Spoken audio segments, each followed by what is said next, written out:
If you're new to playing Dead by Daylight and think playing killer is scary, you're not alone. This can also go for people who already play Dead by Daylight and prefer playing the killer role sometimes. You might have experienced this feeling of either like dread, fear, ripple meditation, but all your feelings can be summed up into one single word: anxiety. Killer anxiety is an actual saying in the Dead by Daylight Killer I'm Scared book. I'm capping, I made that shit up. But this term, killer anxiety, is a real term in the DBD community, and it's actually something I used to struggle with too. In this video, I'm gonna be breaking down what it is. I mean, I pretty much already did. How someone develops killer anxiety, side effects of killer anxiety, why some killer players don't develop killer anxiety, and how to get over this killer anxiety. I need to stop saying killer anxiety. So if you're someone who struggles with this, or if you're new and really nervous about playing this role, I got you in this video, and I hope this helps everyone out, and just enjoy the video, I guess. Road to 10,000 subs, 6,000 subs, question mark. So what is killer anxiety? Killer anxiety is the feeling of anxiety about playing killer.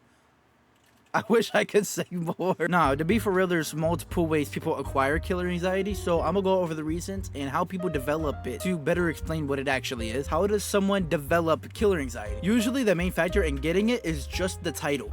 You're the killer. You're the one who needs to beat the other 4 players slash people that are in the game with you. It's 4 actually other living people going against you, just one person. So it's a team versus one person. This also goes for other games, for other people too. Take me for example. I dabbled in Mortal Kombat videos but gave up due to how actually bad MK1 is. You could say I have anxiety due to me being scared of losing to people I'm better than just because the game is shit. I have anxiety playing MK11 because the mechanics in that game are so horrid. I don't want to lose because the game's shitty fucking design. And I have anxiety playing MKX because the only people that still play that game forgot what the sound looks like. These are just example of video game anxiety, and it's easily applied to DBD too, especially because since it's not a 1v1 game, it's a full-on 1v4. Being scared to play is only normal, so if you're new to DBD, it's okay. You will get used to it. I'll give you all the tips I can at the end of the video, and the timestamp is on screen right now if you don't want to wait. Other ways people can develop this type of fear is through experience. Now, before I continue, listen to what I'm about to say.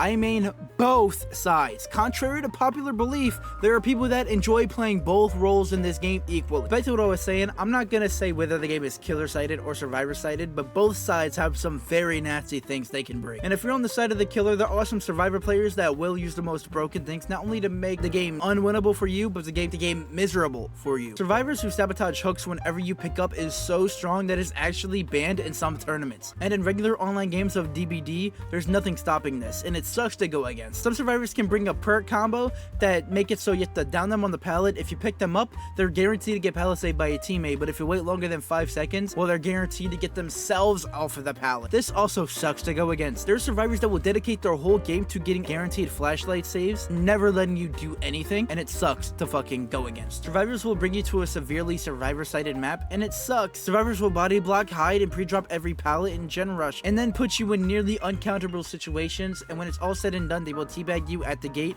even though you were playing a killer that you really like but are relatively weak, and there's nothing you could have done about it due to your killer being slightly underpowered. These are just summaries because there's so much more I could get into. Killers also have dirty ways of playing, but this video isn't about that. But situations like this can easily lead to killer anxiety, and also, this is valid. Don't think you're any less of a person if you're scared to play killer. It's honestly somewhat normal. It's pretty normal. Anxiety is a normal thing every human will experience. Like, there's nothing wrong with it. There are some side effects and relatable feelings of people who get killer fear have, and here are some of them. The first and biggest side effect is not being able to pick which killer you actually want to play. Do I want to play Trapper? No, because this character is weak and gens fly. Do I want to play Huntress? Not really. What if I get a shitty indoor map? Do I want to play Kaneki?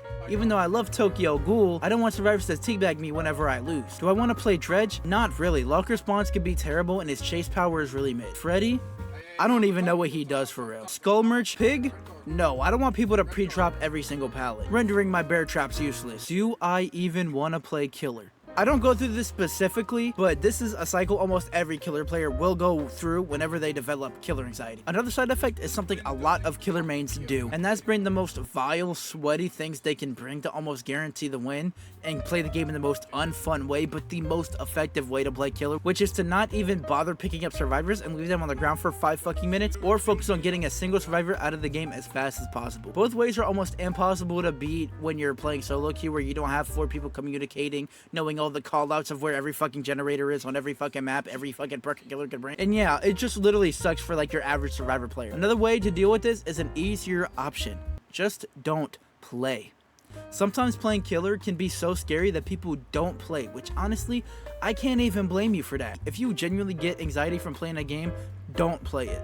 Unless it's a horror game. Stop being a little bitch. But nah, saying you quit the game due to it being too stressful, that's perfectly fine and it's valid. Now let's talk about why some killer players don't really develop killer anxiety. First reason is they love the challenge. They love the fact that it's one of you and it's four of them, varying in skill, perks, maps. It just makes it so much more interesting for you. Trying to win on a plethora of killers with different powers and different perks is something they look forward to. Losing, learning why they lose, and getting better, that's why they love playing killer. So developing a genuine fear isn't super common. Second reason is they frankly don't care. I win, I don't care. I lose, I don't care. It's just a game at the end of the day. And the third way is because they're probably someone who doesn't get on the game often, so it's more of a hobby, so they really don't give a fuck. Or it's just something they play when their main game gets boring. There's definitely more reasons that I just can't think of, and I don't really care to think of right now, of people who don't struggle with killer anxiety. So if you're somebody who plays killer, you don't really get this, or you got over it, put some tips down in the comments for newer players or people struggling to play killer. Give them some tips that'll help them get over this feeling so that they'll be more willing to play killer. And last but not least, how can you get over killer anxiety? It's pretty simple, honestly. It all comes down to what exactly gives you this feeling. You need to figure that out. Is it the survivor's toxicity? Is it the map offerings? Is it the bully squads? Is it the fear of failing, getting outplayed? I can't state exactly what it is for everybody, so let me put as many tips as I can right here so maybe you can ask yourself these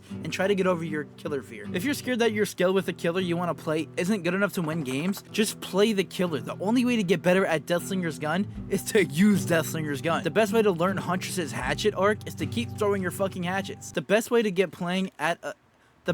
better at playing a killer is playing the killer. I know it sounds like common sense, but you have to learn to improve. If I give one person a book on how to drive for a week, and I give someone a car to drive for a week, who do you think is gonna be the better driver after that week? At the end of the day, you're gonna lose matches, and that's okay. It's a game of Dead by Daylight. This game's almost a decade old. You miss your shots, you're gonna get better. You press the wrong button, you're not gonna press it next time. That comes with experience and learning the killer. Don't skip out on learning how to play a killer that you like because you're not good enough, but you don't put in the time to be good. The only person pressuring you for your lack of confidence is you. The survivors don't care. They're gonna forget they faced you by the next match because they're gonna get destroyed by a slugging Kaneki. Isn't the survivor toxicity? Just remember that people that are doing this toxic stuff to you does not happen every game. You're not going against a Sabo Bully squad every game, so don't make that excuse. Anti-slug, gen rush, that's not happening every game. Unless you're super good at the game, which you shouldn't be watching this fucking video. Your games are gonna have some sweat sometimes. You're gonna have matches against trash can survivors sometimes. Average survivors can bring some strong perks, some average perks, some bad perks,